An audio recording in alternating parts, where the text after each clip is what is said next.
Hello dear student, welcome. तो T Y B com जो आपका पेपर है एफ ए का, तो मैं सॉल्व कर रहा हूँ मस में, ठीक है।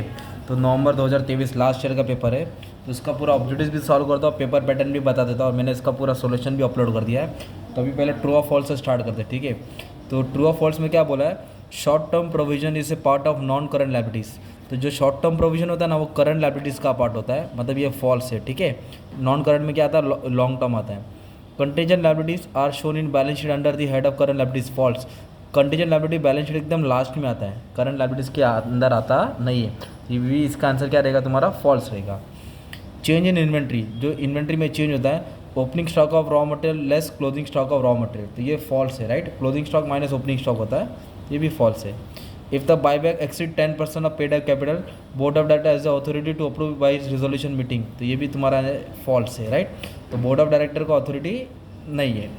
डेब इक्विटी रेशियो कितना होना चाहिए, 2:1 आफ्टर बायबैक, नहीं 2:1 नहीं होना चाहिए। एक सेकेंड ना ज़रा, तो बायबैक का ये equity must be more than, नहीं लेस देन होना चाहिए, क्या होना चाहिए, लेस देन।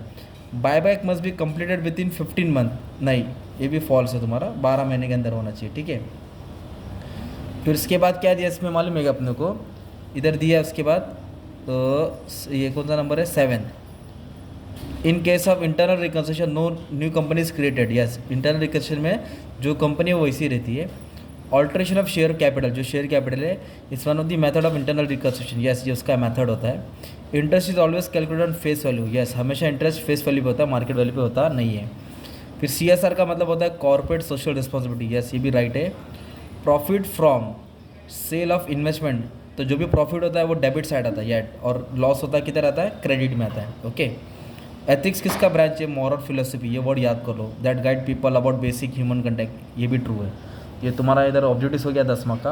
और एग्जाम में दुआ करो कि मैच द फॉलोइंग नहीं है, क्योंकि मैच आने से पूरा लफड़ा हो जाता है, तो मैच में पूरा ना बहुत ज़्यादा चांस है रॉन्ग जाने का। अभी तुम्हारा नेक्स्ट एग्जाम में ऑप्शन वाला ब्लैंक्स आएगा, पर अभी मैथ से हमारा ब्लैंक्स भी याद हो जाएगा। डिबेंचर्स दिया, राइट। तो डिबेंचर्स का मतलब क्या होता है, एक कर्जा होता है, राइट। तो उस कर्जा भी कैसे होता है, लॉन्ग टर्म, मतलब ये दिख रहा है डिबेंचर लॉन्ग टर्म होता है, तो इधर मैं 1 डाल देता हूँ, ठीक है।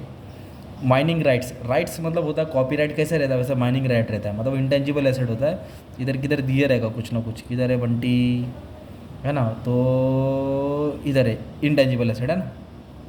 फिर बोला conversion of share of larger into smaller, मतलब बड़े को छोटे बनाना, बड़े को छोटे को बनाने को बोलते हैं सब डिवीजन, ओके। और छोटे को बड़ा बनाने को बोलते हैं कंसोलिडेशन, ये दोनों घुमा फिरा के आते ही है। बड़ा छोटा हुआ तो सब डिवीजन, और छोटा बड़ा हुआ तो consolidation. Credit balance of capital account, ये तो अपने को मालूम ही है, जो भी क्रेडिट बैलेंस रहता है वो क्या होता है, तुम्हारा कैपिटल रिजर्व होता है, ठीक है। ये सम सॉल्व किया ना अपने। इंटरनल रिकन्स्ट्रक्शन, इसमें क्या होता है, कोई नई कंपनी बनती नहीं है, तो इसमें कोई मतलब कंपनी को रीऑर्गेनाइज करते, कर्जा का सेटलमेंट करते हैं ना, मांडोली करते, इसका 5 है। एस्क्रो अकाउंट बाईबैक में काम आता है, एस्क्रो अकाउंट कहाँ काम आता है, बाईबैक में। तो बाईबैक बोलेगा तो necessary to open for buyback process, है ना escrow account, okay. Revaluation reserve, ये बाईबैक के लिए अवेलेबल नहीं है, क्योंकि बाईबैक किससे होता है मालूम है क्या, तुम्हारा general reserve profit and loss होता है, तो इधर काम नहीं आता है।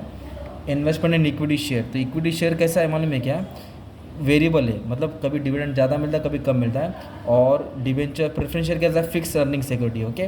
तो इसका आंसर ये आएगा, इन्वेस्टमेंट इक्विटी शेयर 8 नंबर याद कर लो। वेरिएबल मतलब चेंजेबल।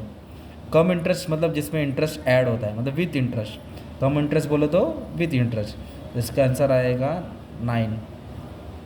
बोनस शेयर जो फ्री ऑफ कॉस्ट में मिलता है, तो उसका कोई अमाउंट नहीं दिया रहता है, तो उसका अमाउंट दिया नहीं रहेगा तो उसको अमाउंट भी नहीं आता है। Nothing is to be recorded in the cost column, जो इन्वेस्टमेंट का सम सॉल्व किया उसको याद रहेगा कि ये नहीं लिखते। विसल ब्लोअर का मतलब क्या होता है, सीटी मारना, कब सीटी मारना, जब कोई गलत काम करता है ना, तो ये होता है 11 नंबर। एथिक्स मतलब सही और गलत प्रिंसिपल होता है ना, तो ये आएगा एथिक्स का, है ना। क्या एथिक्स का बच्चे लोग, 12 नंबर, ओके। तो ये तुम्हारा 10 मार्क का ये हो गया। और पेपर पैटर्न क्या था मालूम है इसका, एक तो फाइनल अकाउंट आता है 20 मार्क के लिए, ओके। तो उसके ऑप्शन में क्या आएगा, 20 मार्क का इन्वेस्टमेंट आया, तो फाइनल अकाउंट भी थोड़ा लेंथी है, इन्वेस्टमेंट अच्छा है, पर इस पर तुमको प्रैक्टिस करना पड़ेगा, 5-6 सम सॉल्व करके रखना पड़ेगा तब आएगा।